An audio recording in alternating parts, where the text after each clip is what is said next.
बिस्मिल्लाहिर्रहमानिर्रहीम। मोहतरम नाज़रीन, अस्सलामु अलैकुम वरहमतुल्लाहि वबरकातुहू। आपका खादिम, आपका भाई हाज़िर है नुस्खा लेकर बालों के लिए। बाल कमज़ोर हैं, झड़ते हैं, बाल सफ़ेद हो जाएं या बाल बहुत ज़्यादा सख्त हो जाएं, उनको मुलायम, नरम, चमकीले, मज़बूत, खूबसूरत बनाने के लिए इससे अच्छा नुस्खा आपको नहीं मिलेगा। आजमाइश शर्त है। आजमा के देखें, बेज़रर चीज़ है, कोई इसका साइड इफ़ेक्ट नहीं है, कोई नुकसान नहीं है किसी किस्म का। आजमाना आपका काम है। बालों को चमकीला, घना, खूबसूरत, मुलायम बनाना अल्लाह का काम है। इंशाअल्लाह इस नुस्खे की बरकत से आप हैरान होंगे। तो सबसे पहले आपने दही ले लेना, 1 पाव खालिस दही।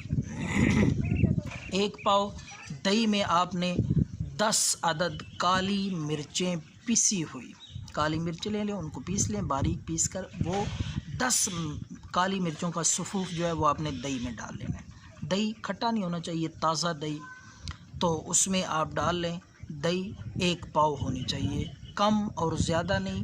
इसके साथ अगर आप कमी पेशी करेंगे तो नुस्खे का सही रिज़ल्ट जो है वो आपको नहीं मिलेगा।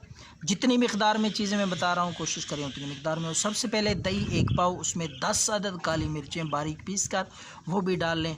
और 1 नींबू लेकर उसको काट के उसका रस, उसके बीज अलहदा कर लें।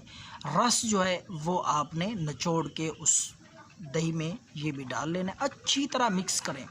मिक्स करने के बाद आपने 10 मिनट तक इसको रख देना है। 10 मिनट के बाद आपने सर पे लगाना है। आहिस्ता आहिस्ता हाथ से लगा लें या बुरश से, जिस मर्ज़ी चीज़ से आप ये आमेज़ा, ये पेस्ट, ये चीज़ आप लगाएं। इंशाअल्लाह किसी शैम्पू की, किसी आपको तेल की, जो लोग मुख्तलिफ़ चीज़ें इस्तेमाल करते हैं, किसी चीज़ की ज़रूरत नहीं रहेगी। ये इस्तेमाल करें और लगाने के 20 मिनट बाद सर को धो लें। इंशाअल्लाह अल्लाह के फ़ज़ल से बाल खूबसूरत, मुलायम और चमकीले हो जाएंगे, गिरना भी बंद हो जाएंगे और सफ़ेद बाल काले हो जाएंगे। दुआओं में याद रखें। अल्लाह हाफ़िज़।